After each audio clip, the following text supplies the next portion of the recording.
አሰላሙ አሌይኩም ወረህመቱላሂ ወበረካቱ። እንዲሁም ክርስቲያን ወገኖች ሰላም ብያለሁኝ።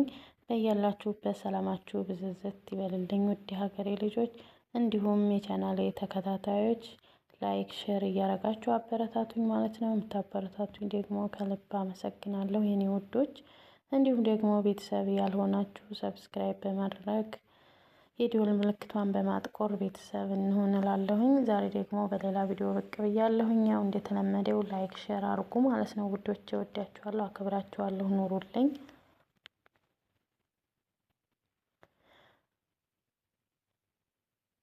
እንዳንሰራቸው የተከለከሉ ነገሮች ከነቢዩ መሐመድ ሰለላሁ ዐለይሂ ወሰለም ተይዞ የተዘገቡ ትክክለኛ የሐዲስ መረጃ። አንደኛ፣ ይውልኝና ይስሙልኝ። ለይስሙልኝ የሰራ ሰው አላህ ስራውን ያሰማበታል። ለይውልኝ የሰራ ሰው ሚስጥሩን አላህ ያወጣበታል። ሁለተኛ፣ ኩራት። በልቡ ቅንጣት ታህል ኩራት ያለበት ሰው ጀነት አይገባም። ኩራት ማለት እውነትን ማወገዝና ሰዎችን መናቅ ነው። ሶስተኛ፣ ምቀኝነት። ምቀኝነትን ተጠንቀቁ። እሳት እንጨትን እንደሚበላ ሁሉ ምቀኝነትም ኸይር ስራን ይበላል።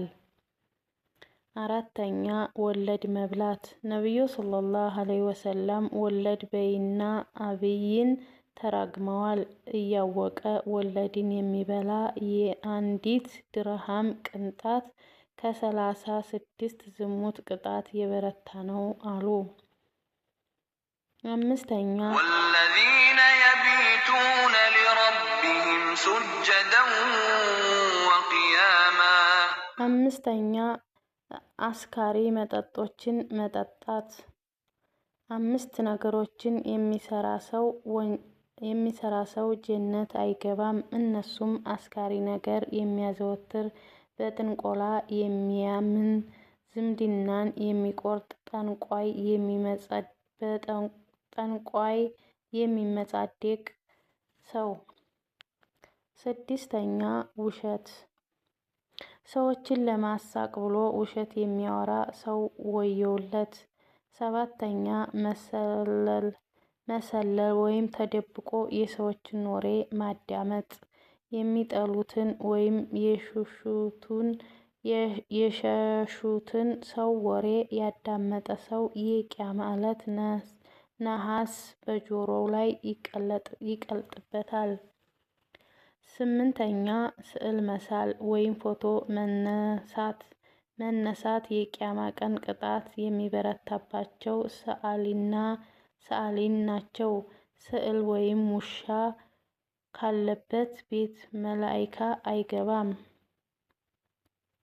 9ኛ፣ መራገም። አማኝን ሰው መርገም እንደ መግደል ይቆጠራል። ተራጋሚዎች የቂያማ ቀን ሽማግሌም ሆነ ምስክር አይሆኑም። 10ኛ፣ ሚስጥርን ማባከን። የቂያማ ቀን መጥፎ ደረጃዎች ካላቸው ሰዎች መካከል አንዱ ከሚስቱ ጋር ሚስጥር አውርቶ ሚስጥሯን የሚዘራ ነው። 11ኛ፣ መጥፎ ነገር መናገር። የቂያማ ዕለት አላህ ዘንድ መጥፎ ቦታ ያለው ማለት ሰዎች መጥፎ ምላሱን ፈርተው የሚሸሹት ነው። ከአደም ልጆች ወንጀሎች ብዙ በምላስ ነው። 12ኛ፣ ሙስሊምን ማስደንገጥ። ሙስሊም የሆነ ሰው ሙስሊም ወንድሙን ሊያስደነግጥ አይፈቀድም። ወደ ወንድሙ በብረት መሳሪያ ያመለከተ ሰው ድርጊቱን እስኪያቆም ድረስ መላኢካ ይረግመዋል። 13ኛ፣ ያለ እውቀት ፈትዋ መናገር። ያለ እውቀት የተናገረ ሰው ወንጀሉ በተናጋሪው ላይ ነው። 14ኛ፣ በቀድር ላይ መገንባት። ነቢዩ ሰለላሁ ዐለይሂ ወሰለም 14ኛ፣ በቀብር ላይ መገንባት። ነቢዩ ሰለላሁ ዐለይሂ ወሰለም ቀብር እንዳይገነባ እንዳይንቀመጥበት እና ቤት እንዳይሰራበት ከልክለዋል።